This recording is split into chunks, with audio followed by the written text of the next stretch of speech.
to lead us off with the invocation. Andy, you can take care of that, or am I?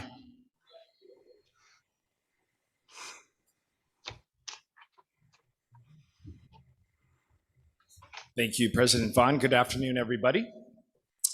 With St. Patrick's Day approaching in a couple of days, I thought it proper for us to have an Irish blessing today. So let us bow our heads. Chosen leaf of bard and chief, old Erin's native shamrock, says valor, see, they spring for me, those leafy gems of morning. Says love, no, no, for me they grow, my fragrant path adorning. But wit perceives the triple leaves and cries, oh, do not sever, a type that blends three godlike friends, love, valor, wit, forever. Oh, the shamrock, the green, immortal shamrock.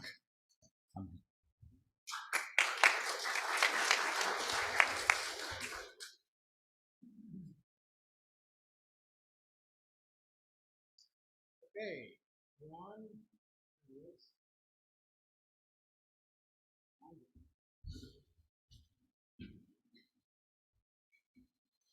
Please join me in our salute to the flag. I pledge allegiance to the flag of the United States of America and to the republic for which it stands, one nation under God, indivisible, with liberty and justice for all. and now all the Marines, raise your hands. Take a look. These are our song leaders today. With the Marine hymn. It's actually not the hymn, but it's the Marine song. Take it away, dear. Okay, Marines, you're leading out. Sing it out. From the halls of Montezuma to the shores of Tripoli, we fight our country's battles in the air, on land and sea. First to fight for right and freedom, and to keep our honor clean. We are proud to claim the title of United States Marine. Let's have a hand for our Marines and everyone else. All right, have a seat. We will go ahead. Colleen is going to assist with introductions today. Those who have guests while she's coming up, if you would stand with your guest and introduce them. Do we have any? No guests today. Okay, Colleen, it's you and Rotarian guests. Oh, wait a minute. Steph's got somebody.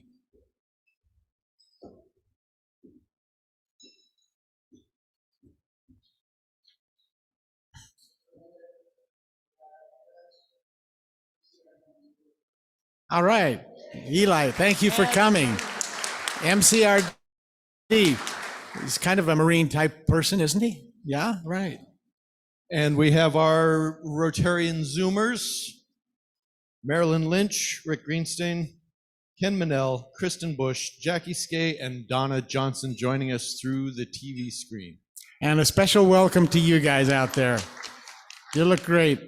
Okay, Colleen McKinnon. Ladies and gentlemen, hi, Zoomers. I have the honor of introducing visiting Rotarians today.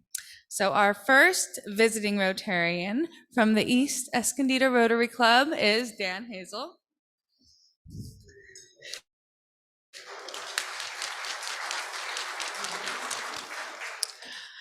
Our next visiting Rotarian from the Rotary Club of Escondido is Irv Erdos.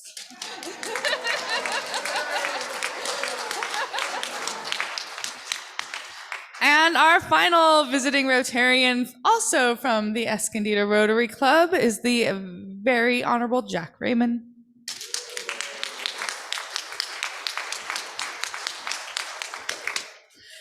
And now, if you will join me in welcoming our visitors with our very own howdy song. Howdy, we're glad to have you here. Welcome, we sing it loud and clear. Relax, enjoy the program, and won't you come back to see us again?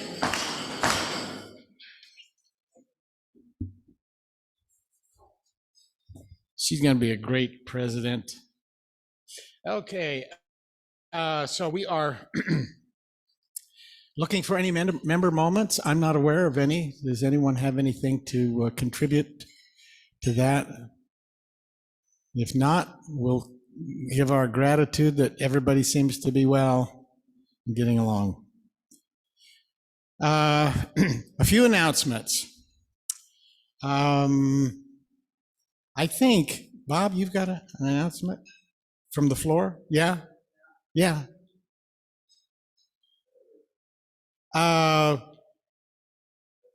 Yeah, come on up. While you're coming up, I'm going to give the Shrito Rickenbacker announcement. We had a board meeting today, and for your information, the board passed a resolution that in the interest of reuniting our beloved family, and based on my personal experience with seeing Irv and Jack today, I mean, that was a reunion that was just heart moving. And I'm serious.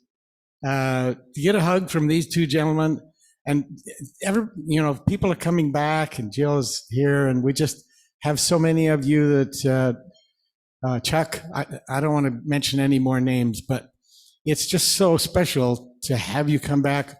We are going to move, according to the board resolution, to close our formal Zoom meeting at the end of this month. So we have 2 more Zoom meetings.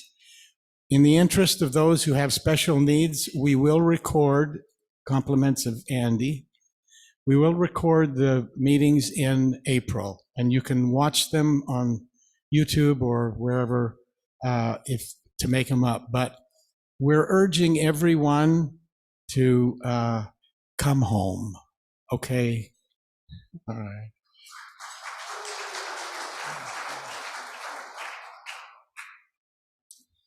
President Northern and Rotarians, I am not officially a Rotarian yet. I'm under the category pending. I have to fill my forms out, and I have to, most important, I have to write the check soon, very soon. So I appreciate the opportunity. I wasn't prepared to do this today, but Vaughn said, do it today because it'll link up with another musical event that I want to talk about. So I'll keep it very brief, and I will have some flyers for you next week. The program that I'm music director of has been around for 65 years, but we've only been in North County a very short time, 34 years. We're the oldest existing program in the city, which goes back a very long time. Our home is now a classical academy. What I wanted to let you know about today is that 2 weeks from tonight, literally Tuesday night, it's a very unusual time to have a concert. 2 weeks from tonight, we will be giving a concert in the concert hall right across the way, not the little theater, the big theater. My orchestra, the CYO Symphony, will be performing, and 4 high school orchestras. They happen to be in the Poway district. Why in Poway? Because they have string programs, and Escondido, unfortunately, does not. So the high schools from Westview, Del Norte, Mount Carmel, and Rancho Bernardo, there'll be over 350 students. They won't be on the stage at the same time. We're going to be rotating. But the concert will begin March the 29th, Tuesday, 6:30. Tickets are $10. That's all. General admission, no reserved seating. I'll have flyers for you next week. I hope you can come and hear something. I will tell you, it's a little self-serving, and I'll finish now. The San Diego Opera has a statement. They have a motto, and it says, "You've never seen music like this." You've never seen music. I'll modify that. Until you hear really good high school students in an ensemble playing, you don't know what you're missing. This is a really special opportunity. It's an inaugural concert. We've never done it before. It'll be a festival. Tuesday, March the 29th, 6:30 at the concert hall, and I'll have flyers for you next week. Thank you very much for the opportunity. Thank you, Bob. I felt like that was appropriate because if there is anywhere in the world a musical organization in Rotary, I think we're it. We have so much music. We have Joe Stanford. We have Justin and Alex with their Pacific Opera and so many other musical events that we support. And it's very meaningful. May we continue to do that and grow. And I'm going to pitch another symphony concert. This one is this Sunday. Myrna and I play in the Poway Symphony Orchestra. And we are going to be performing the Dvorak 7th Symphony and the Saint-Saëns Cello Concerto, two of the most beautiful pieces in literature. It's what? 8th. No, thank you. So you've got a lot of opportunities if you want to expand into some of these symphonic experiences. Next, Charito, did I get that covered adequately on the Zoom meeting? Okay. Larry Troutner, Adopt a Highway. And then Bob Zuibla is going to just bring us up to speed quickly on the Afghan-Ukraine service donations. Where's Larry? By the way, we had 8 from our club, 4 from After 5, and 4 from Street Stewards in that team. And by the way, we're not going to play this video, but you should go to the Centerview and watch the video on the Rotary Club of Escondido and their contribution. Thanks, Vaughn. Fellow Rotarians, I just wanted to thank one more time our core group. Would you stand up, the core members that are out there, Ken, Dan, Mike, Ione. Is there anybody else I'm missing that's here? Roberto, Dan, who else? Who am I missing? I'm missing somebody. Anyway, I think that Roberto is also there, came back this week, and it's really great to have these core people. These people deserve applause because they're there every time. And I only would like to request that if there's somebody else who wants to join, those T-shirts are available. So contact me, and I'll line you up to do the helping the volunteers effort. So it's a great effort. We're raising money now. If you look at this video, we can get up to $250 a month for just doing this civic duty kind of service, and it's a really rewarding thing because we're not just picking up an intersection that looks like a park, but we're keeping the trash out of the Escondido Creek, which then flows into the ocean. So it's a double whammo for a good thing going on. So thank you.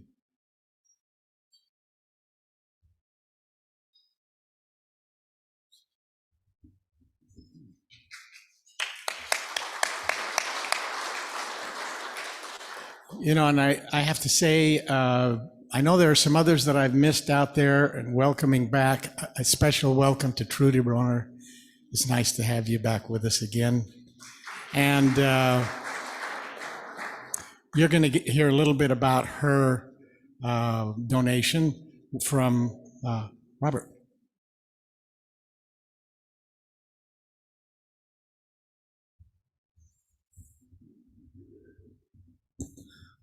Thank you, President Vaughn. Good afternoon, fellow Rotarians.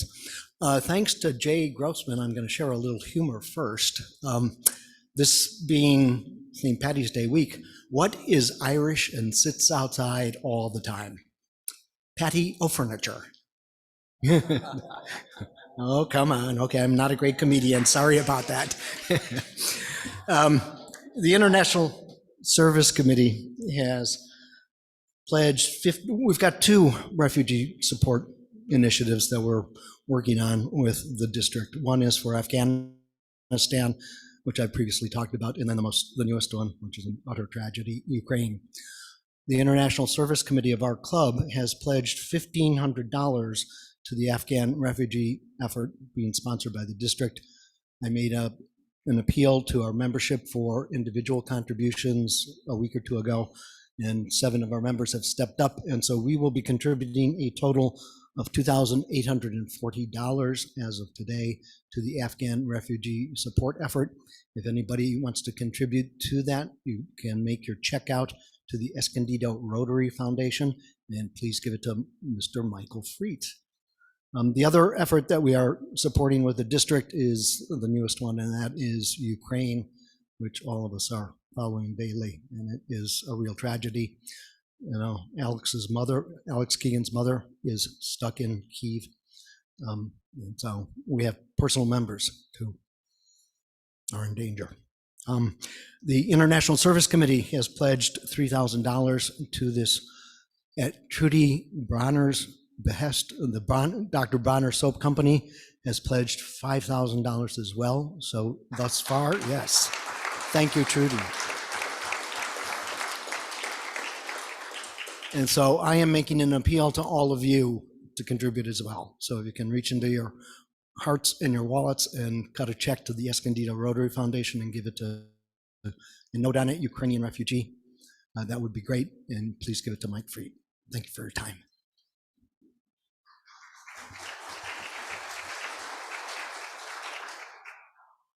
You know, I suspect we all have some form or another of connection. Myrna and I have some very close friends who just got back a few months ago from serving a mission for our church in Ukraine. And we got acquainted with the people there. And it just, it's heart-wrenching to see the bravery of these people standing up and seeing the quality of these people. It's just amazing. And having had some personal experience with them, I have to add those comments. Okay. I think we disabled this. Oh, yeah, so back on the calendar. I'm not going to take much time on this, but read through those. We've got a great schedule coming up, very diverse. Thank you again, Doug, for doing a marvelous job with speakers. Please give him, yeah. Spell it. Okay. All right, give him a hand. He's done a great job. Thank you. Amber,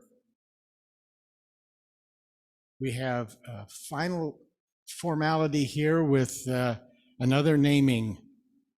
Wonder if they know who they are. I don't think so. So you're going to reveal this.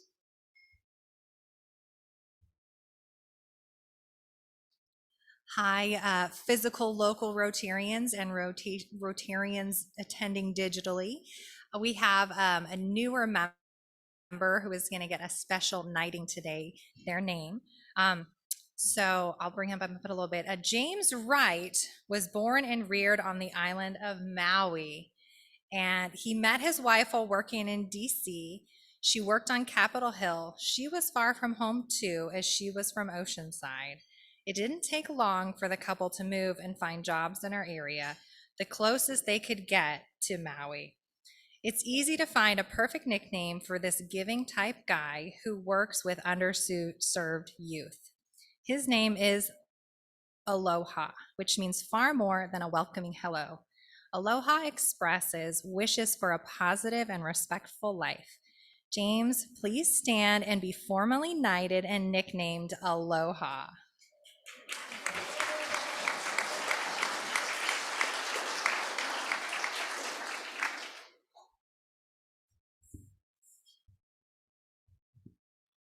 You know, there's something about James Wright that is unusual. I recognized it the first time I met him, and we put him at the front gate of this club because everybody deserves to be able to see that smile and feel the friendship that he offers. And, you know, we love everybody because that's why it's so nice to have our friends coming back from Zoom, and we're anxious to have all of you back. Okay.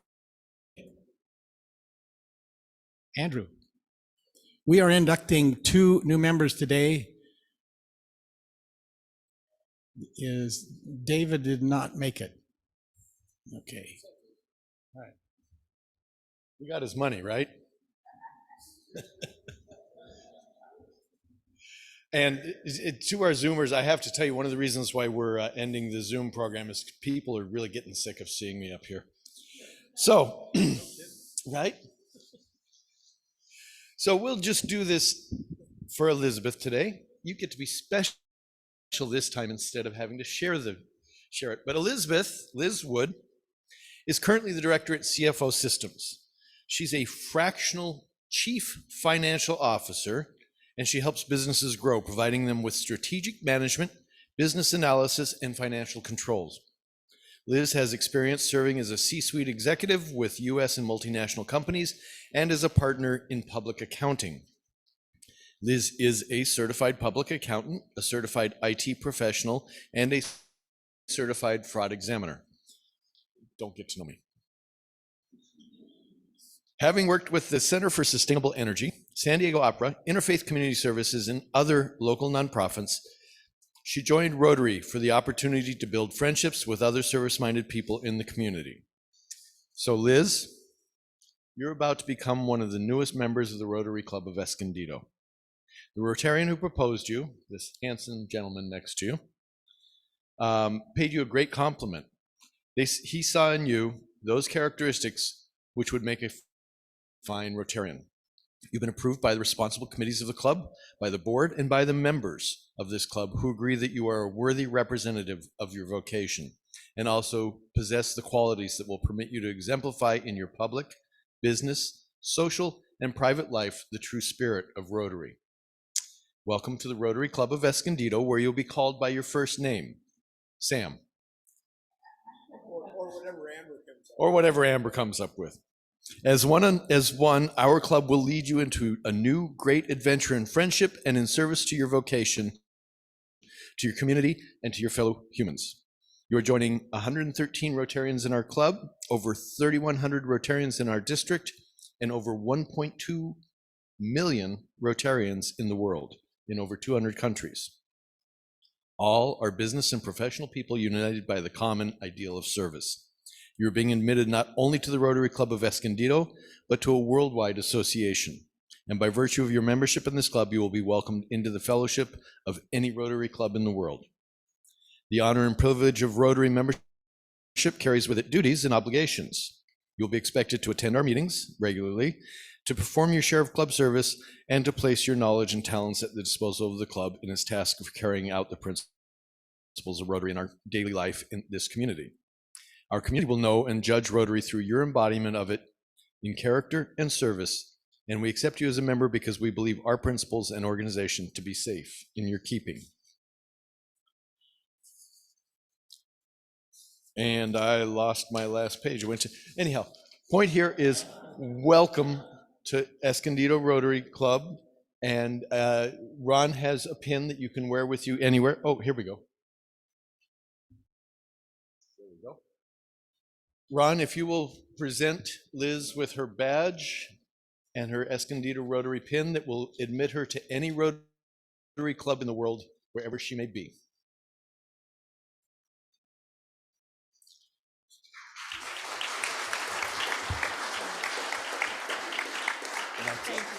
Thank you, and so welcome. I'm sorry, I'm a hugger. So you are welcome, and looking forward to it. Thank you.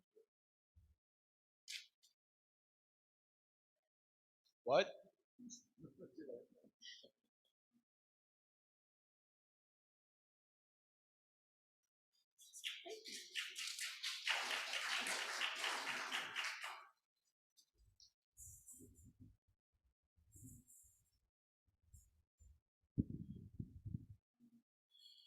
Before we move forward to our speaker, I would just like to ask Linda Stanwood to quickly remind you of some of the fun activities that we've got going on, and we need a little bit of help from members out there, both the Zoomers and those in attendance. So here's Linda.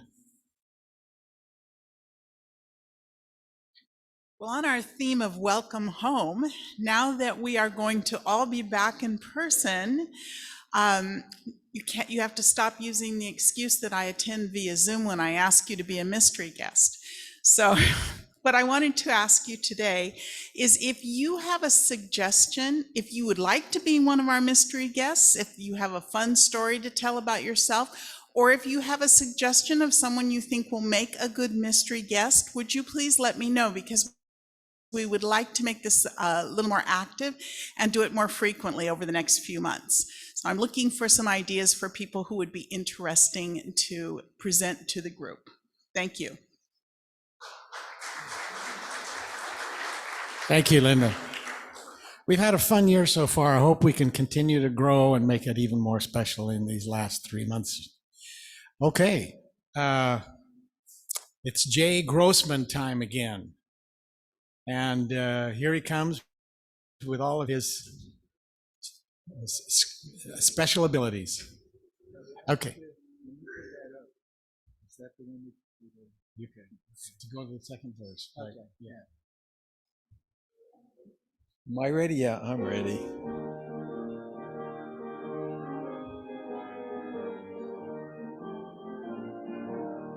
His name is MacNamara, he's a leader in our club. He spent some time in Philly, so he's not a schlub. He's always ready to help out and give a helping hand. He should probably start a group and call it MacNamara's Band. When the drums go bang, the cymbals clang, the horns will blaze away.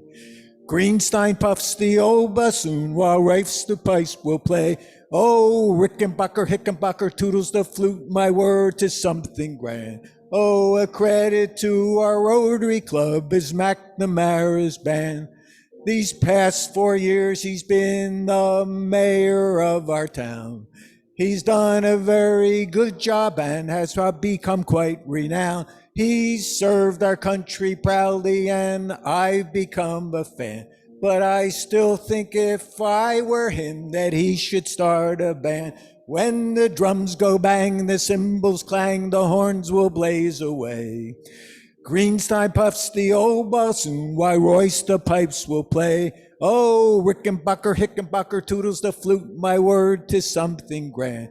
Oh, a credit to our Rotary is MacNamara's Band.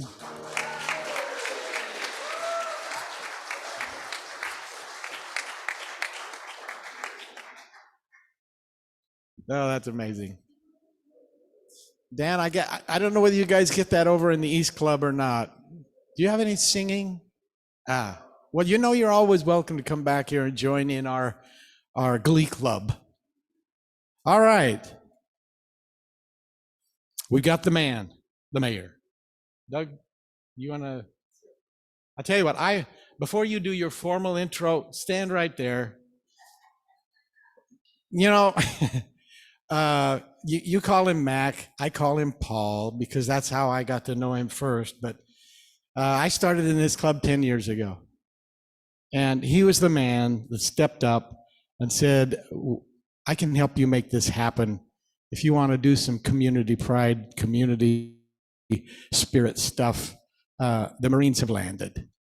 But for him, I would never have, I don't know, I probably wouldn't have gotten involved. But when somebody like Paul steps up and says, we can do this, so I owe a big debt of gratitude to this man, and I want him to know that.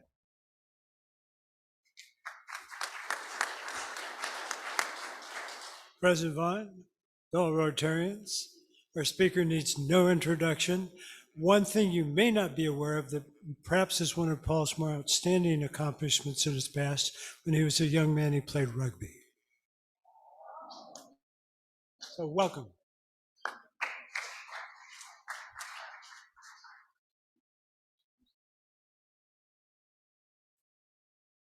Well, thank you very much for that warm introduction. I will say this, we do have some other musical talent in the club. That's Steph. He plays usually in a rock band and dive bars. I don't know where he's playing next, but if you're really interested, you can ask him. Okay. All right.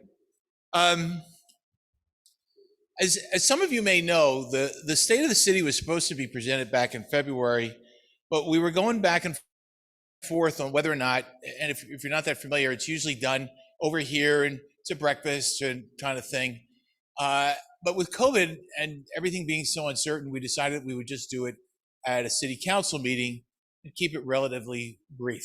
So it's not this Wednesday, but it's next Wednesday. So when I told the staff, I said, well, I'm going to go to, because they helped me out with some of the slides and things like that. And so when I told the staff I was going to go over to Rotary and give the state of the city, they were like, what? They're going to hear it first before the meeting? And I kind of told them, I said, well, look, I'll tell you what, I'll just do kind of an abridged version of it. I won't read the whole thing, most of it, but you won't see the supplementary slides. So you can call this the state of the city teaser, I guess. And so today, what I want to talk about is about 3 areas. The first area is what has been going on behind the scenes. I want to give you some examples because there's a lot of stuff that goes on over at the city that people are just unaware of. I want to have a little bit of a sober conversation about revenue. And then finally, I want to talk a little bit about the recent survey we did on the city to see where we are at in terms of how people feel about things. So I'm going to start with saying that we really have a very dedicated staff over at City Hall. And with the new city manager, we're kind of reinventing, reimagining things. We recently had a vision offsite for what the city should look like in the next 50 years. How do we want it to grow? What should the green spaces? And we really focused on not just tomorrow, but what the city should look like for our children and grandchildren and great-grandchildren. And if you were at the last visioning statement, the last visioning offsite, it was a huge improvement from the last one, where we focused on fixing potholes on Midway.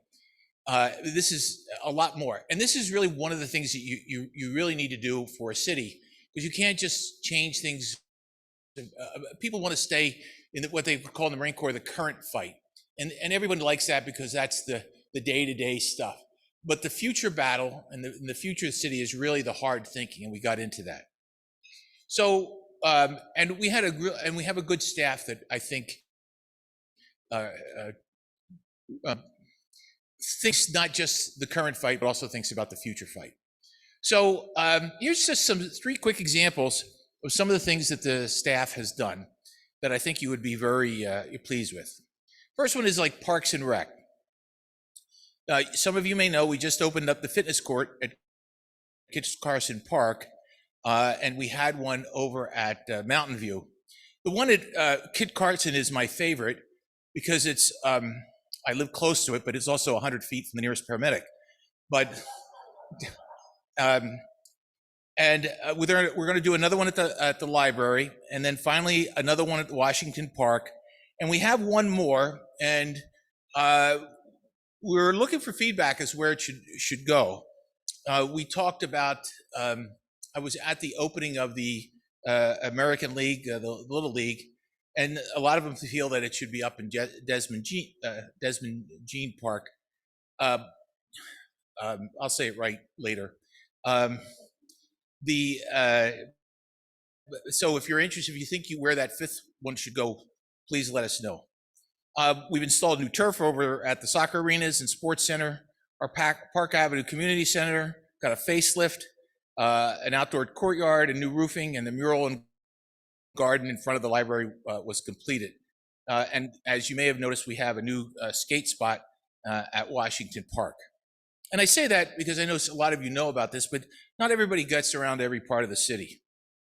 And here's another big one, believe it or not, is roads.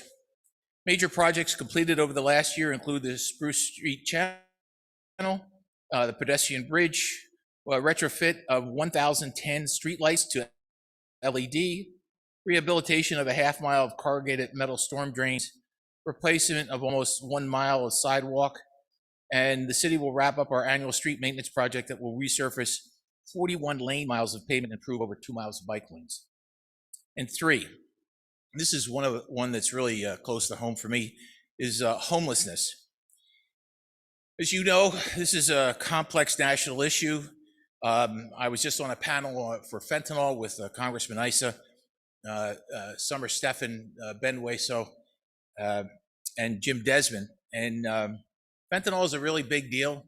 It's getting worse, and it's affecting kids down to age 8 to 11, believe it or not.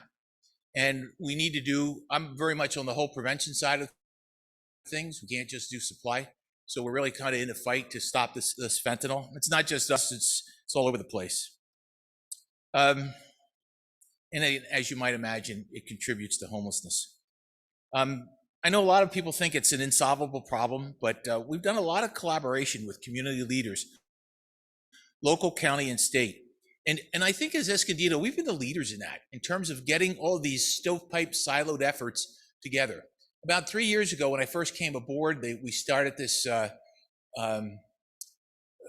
hoc committee of North County elected officials, 2 from each one. And of course, my friends Matt Hall from Carlsbad and Rebecca Jones nominated me to be the chair of that. And so for 3 years, we've been trying to get the homeless a more unified approach, because homelessness has a real health element to it, right? But that's a county function, whereas it's more of a public safety function for us here in the city. And so the lanes weren't really defined and people weren't talking to each other. And as you know, in government, we move sometimes at the speed of a glacier. And so it's taken us a long time, but we've finally got together in partnerships, obviously with Interfaith and others, to really define what's going on. And the key, in my mind, is that you need to know the data.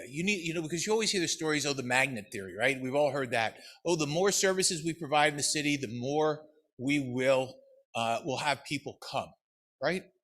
And there might be some truth to that, but you don't know unless you have the data.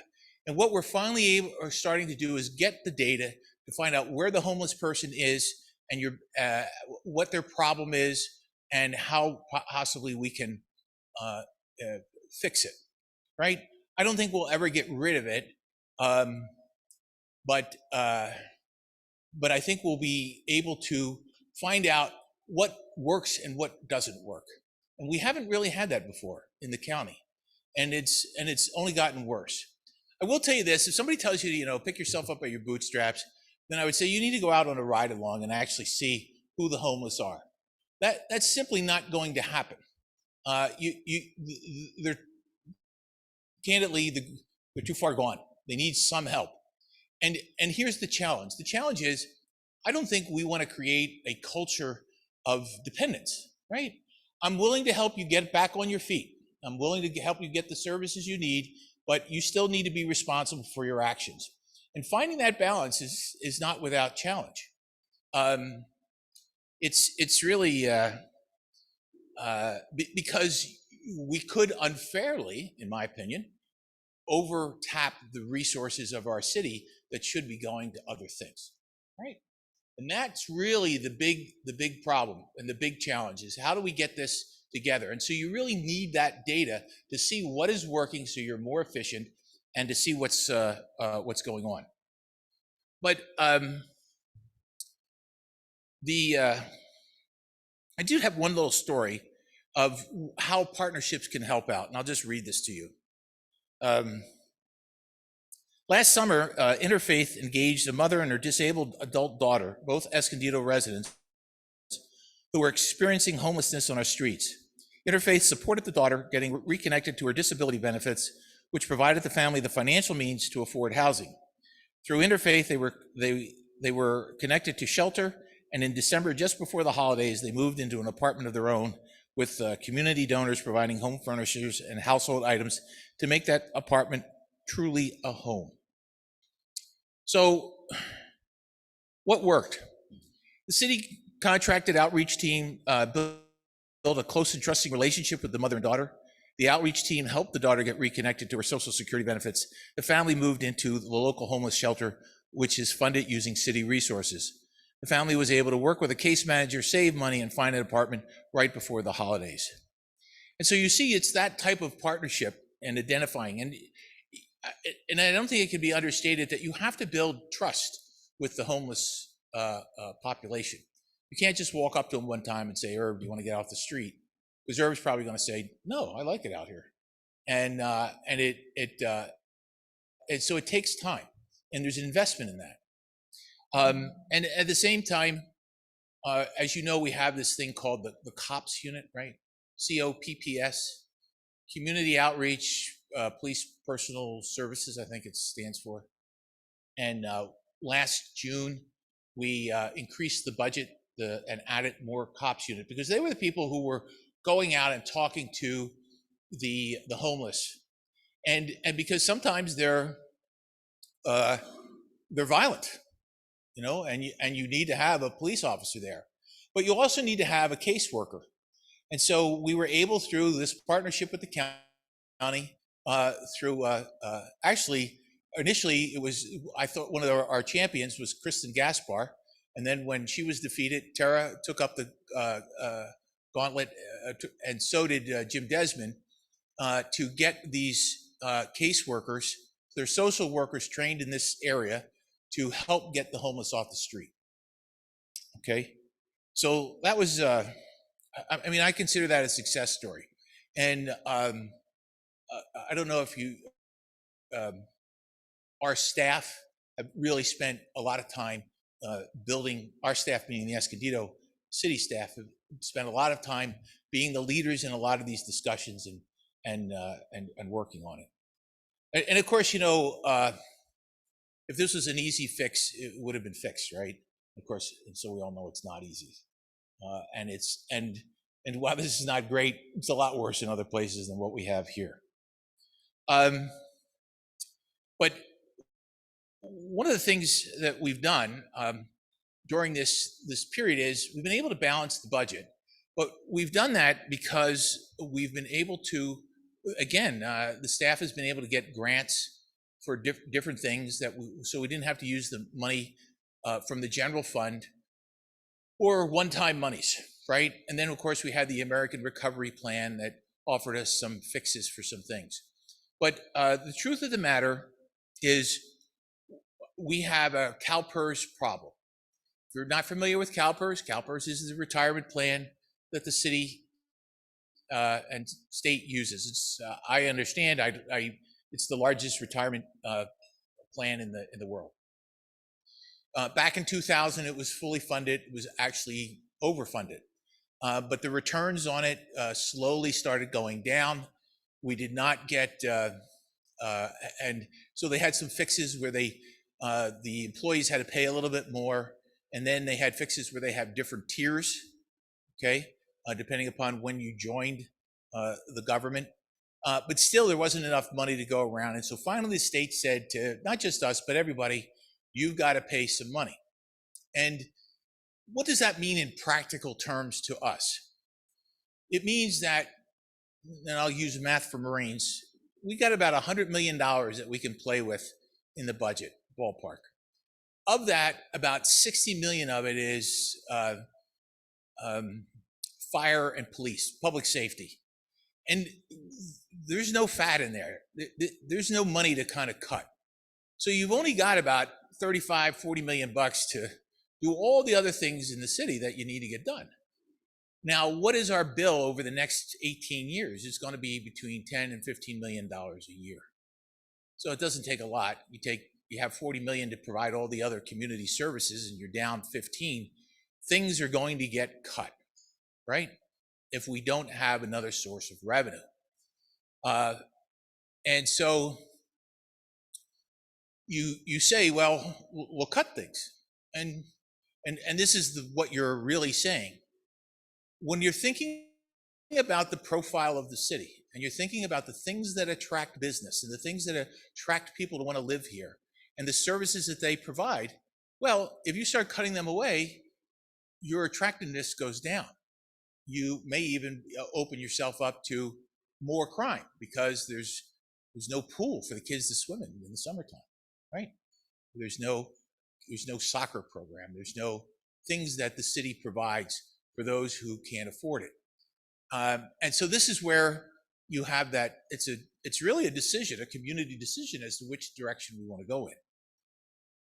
And to speak very candidly with you, for us, we need to fit the bill to fix the CalPERS problem. We probably need a 0.5-cent sales tax raise. That's would cover it.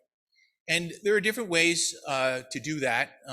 As you might recall, last year on the last election, we had proposed a 1-cent sales tax increase, which would put us even with about half the county for sales tax.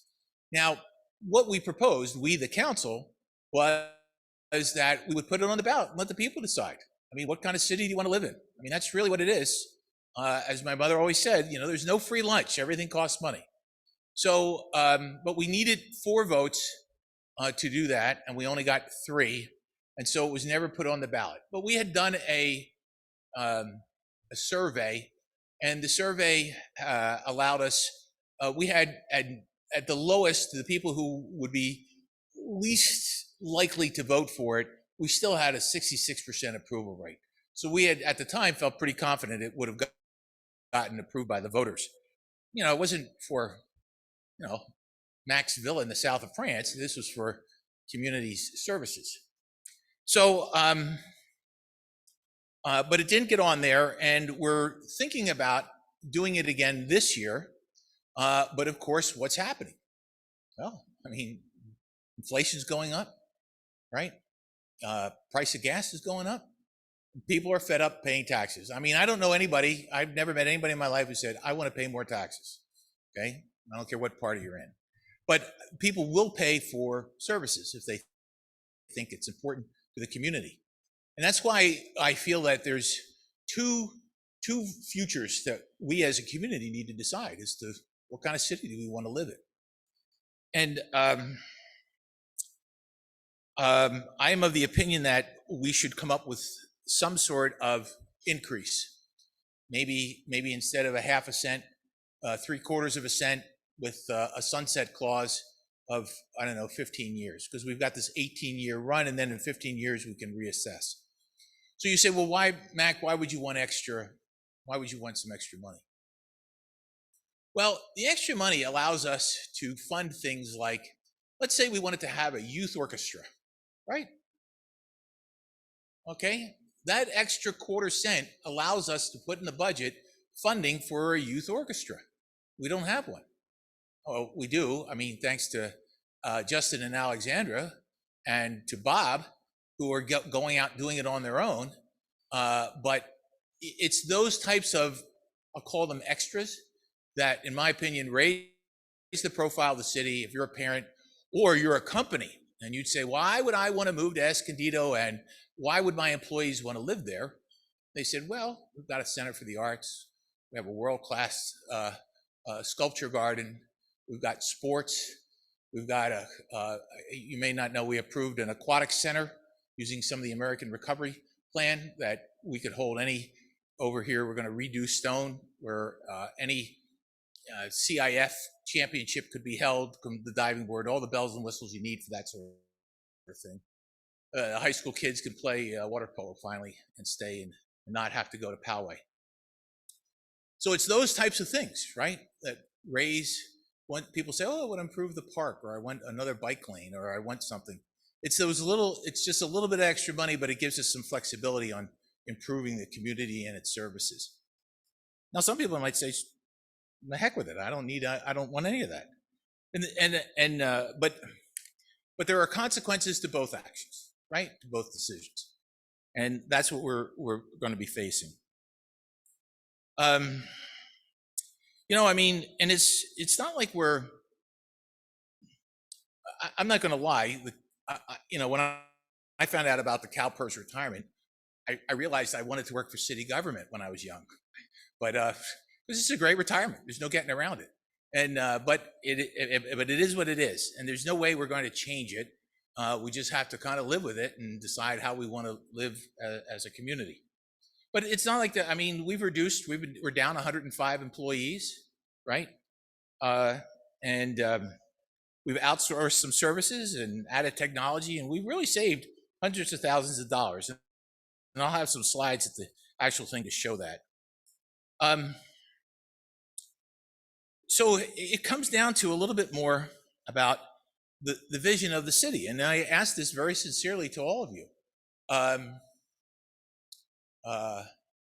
What do you want our city to be like in the next 20, 30, 40, 50 years?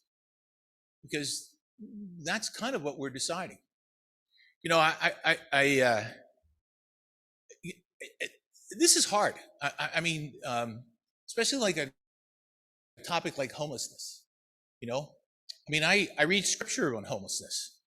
You know, we all grew up with values. I read the Old Testament, New Testament, Book of Mormon, read it all, and they all say this is what we ought to do. And trying to find that balance is hard between what monies we have and what we should do as people. I think we are people of faith and values. What is our responsibility to our fellow man? And I think it's very difficult. So as I said, I talk a little bit also about the survey that we did. So I'm going to read just a few of these, and then I'm going to open it up for, hopefully, a discussion, because you guys are all smart, and I'd like to hear what you have to say about things, what you want. General improvements.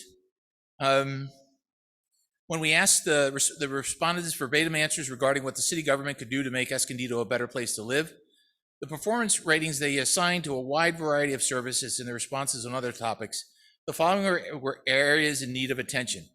Addressing homelessness. Well, that's been around. Improving public safety, greater police presence. And I very much agree with that one. I don't know about you, but I mean, how many people see people running red lights these days? Yeah, it's crazy, right? I mean, I don't know if it's COVID craziness, but we need more, and the police will tell you, we need more people out there doing traffic. And we also have a very high DUI rate. And so we need to have more police in the traffic division, in my opinion. Crime. When you look at our crime numbers, we've actually gone down on some of the bigger crimes. But when they didn't allow anybody to be put away, they were letting people out of jail due to COVID and stuff like that. Petty crime across the board has gone up a little bit. We've gone up just a little tiny bit. And again, we're a lot better off than others, but that's when they were letting a lot of people out of jail. But the big crime, we've gone down. And then it's improving infrastructure, streets and sidewalks, providing more affordable housing, and attracting businesses and good paying jobs to the city. You know, this affordable housing is really another challenge that we have, and I'll tell you why. First of all, affordable housing is a term of art. If you're not familiar, there's this animal called the Regional Housing Needs Assessment. It's given Sacramento every 8 years. This last cycle, they send it to Sandag. San Diego was given 173,000 units, and our share, they call it our fair share, is 9,000 units and change to build. And what does that mean? Well, first of all, the last 8-year cycle was 4,000 units, but the city was only able to build 1,000 units. And the reason why it doubled is because we have a transportation center. But of course, Sandag will then say, but it doesn't take us anywhere. You're right. So, but we fought that battle and lost.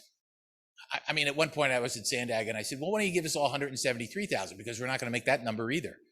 But when they talk about affordable housing, they're talking about a percentage of AMI, average medium income for the county. And so it's kind of like very low, moderate, and it's percentages. Like this family makes of AMI, 60% and 40%. So the state in their wisdom, I guess, said that if the city turns over any property, says, oh, this property is in excess, and we are interested in doing that in 2 locations to build a hotel. And there's some people in this room who have been in that discussion of building a no-kidding first-class hotel. Actually, we're talking about 2 of them. But if the city turns over that land as declares it excess, who has first dibs on it? A developer who wants to put in affordable housing. And there's the rub. Okay, you remember Shakespeare? So you say, well, we would like to put in a really first-class hotel next to the California Center for the Arts. We have some people who think they could get the money for that and build it.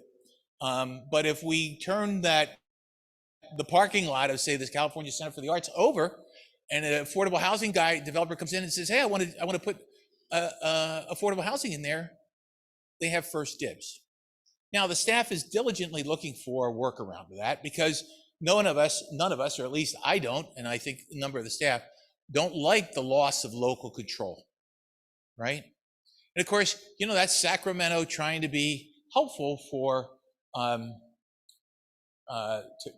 people who need affordable housing, and I want to be helpful too. I just don't want you to hold a gun to my head and say I've got to put affordable housing next to the California Center for the Arts instead of a hotel that would help improve the city. So that's kind of some of the challenges that we're dealing with right now. And we're fighting the good fight on that, because we're not going to have affordable housing put in the wrong location in the city, right? Because once it's built, it's built. Public safety was another big deal. Over the past 10 years, here's a couple numbers for you. The total call volume has increased 30% without an increase in staff or equipment. And the trend is expected to continue or accelerate. And of course, most of the fires are not called out for fires, they're called out for the paramedic services, right? That's what people are doing. The Escondido Police Department is focused on the 3 C's: crime, crashes, community. The goal is to use data-driven analysis and proactive policing methods to reduce crime, improve traffic safety, and build stronger community outreach. EPD is the 2nd lowest staffed police department per capita, in San Diego County. Sworn officer staffing levels were at their highest in 2007 at 170 police officers. Our authorized police officer staffing level is 159. You may have seen an article in the Times Advocate where, subcaption, when they were asking about me running for office again, I think we need more cops. I didn't say cops, but we need more police officers. But I think we do.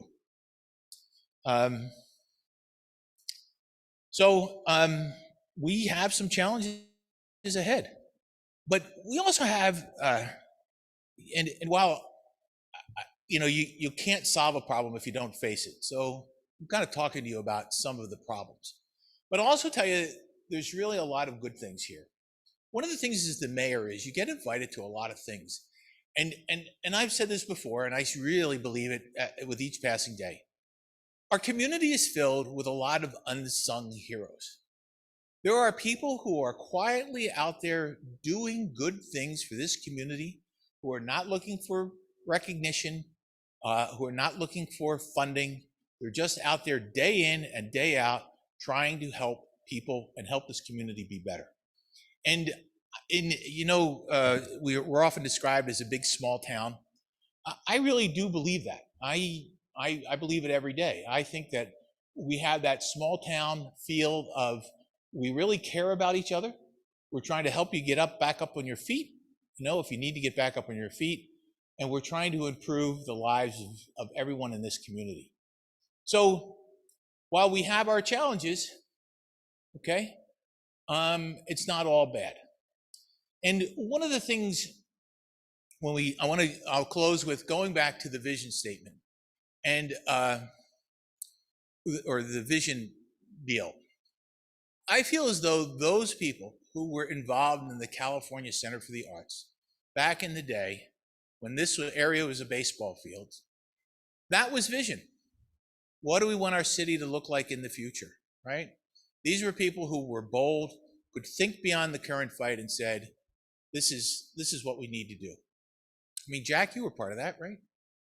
And I think Dave Ferguson was part of it, and probably some others in this room who I don't know, who never came up and say, hey, you know, I helped build the Center for the Arts, because they just quietly worked on it and helped build it.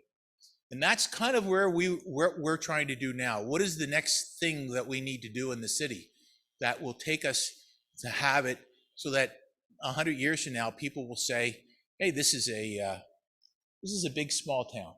People care about each other. With that, there's a lot more I could say, but I see it's 1:27. So I'll open it up to some guy, lucky question. Colleen.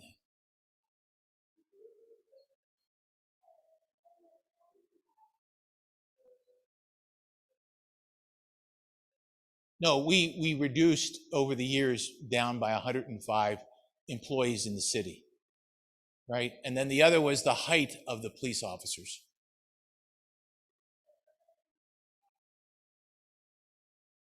I don't know off the top of my head. Yeah. Amber?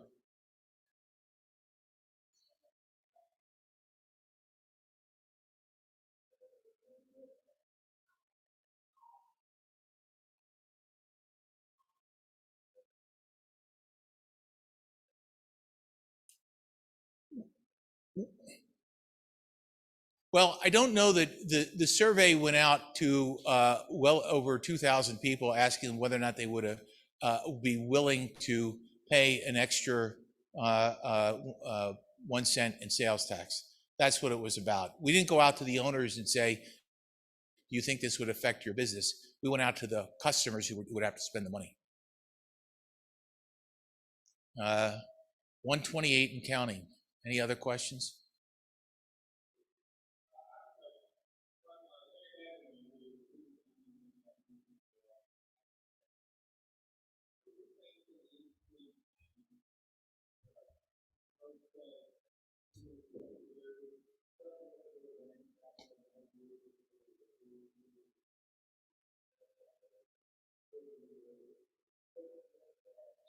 Well, it's a phased approach.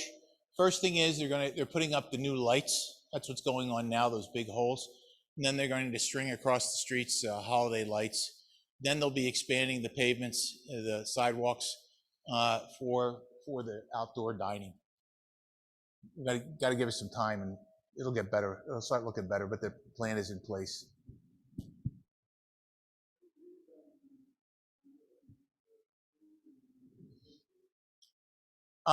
Actually, yes, but it's all closed session, so I can't say anything about it. But there's some exciting things happening down at the mall right now. I'll just say that. Okay, stay tuned. Okay, Jay.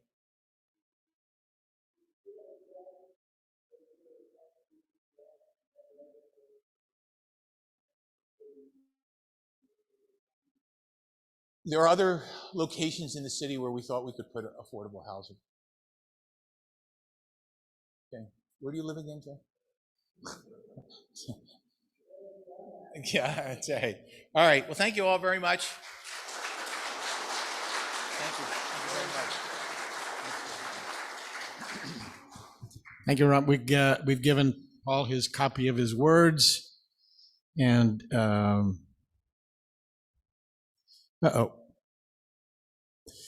okay, one last slide. Oh, maybe not. Yeah, I noticed. I don't know. I can't. I'm sorry, Zoomers. I'm going to have to leave you here.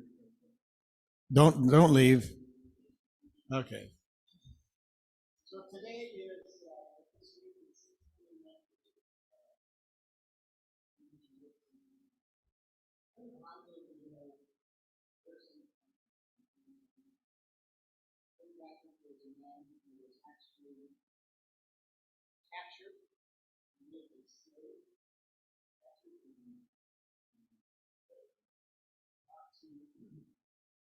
over to Ireland, and he decided he was going to change the world. So he ended up going around trying to institute the religious care, the religious concerns, developing, in his case, Christianity. And that's where this Patrick came from. And he spent his whole life doing that. He was totally focused. There aren't very many people that can do that. But there are, each of us, maybe in our own little way, where we can do something that can make a difference. And so I thought, that's kind of a great way to leave this idea of St. Patrick's Day, as you think about what is it that I can do. There are a lot of good people doing a lot of good things, and this is a place where they gather.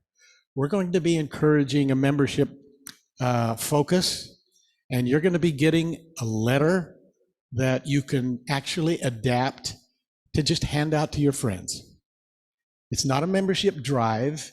It's just a little invitation to become aware of what the Rotary Club of Escondido is here for. And come and see us. Come and join us if you like. But it's a no pressure deal, no sales pitch. Hopefully you'll get this letter and you'll make some copies and you'll hand it out to some of your friends. And they'll look at it and say, I had no idea. Polio? You did this, you did Ukraine, you did Afghanistan, you built a Frisbee park, you did on and on and on and on. I had two people that came up to me this past week. One of them that has a friend. He says, it's time for me to get in Rotary. It's time. He's the manager of the 24-hour fitness at the mall. And he says, you can count on my commitment this time. I worked on him for a year and a half. And when he looked around and he said, we need to make some changes. I don't like what I'm seeing. I don't like what I'm seeing in some of the schools, some of the exposure of our young people to this or that or the other thing. He says, there are things that are going wrong that we need to do something about. He's just one person, but we are a team. There's a lot of us. And there are things that maybe we could do. Anyway, what I'm suggesting is adopt a new perspective on building this club. You don't need to go out and be a salesperson. Just need to show some people what's going on. Let them make their own decision. Let them come to you and say, why can't I join? All right? Have a great week.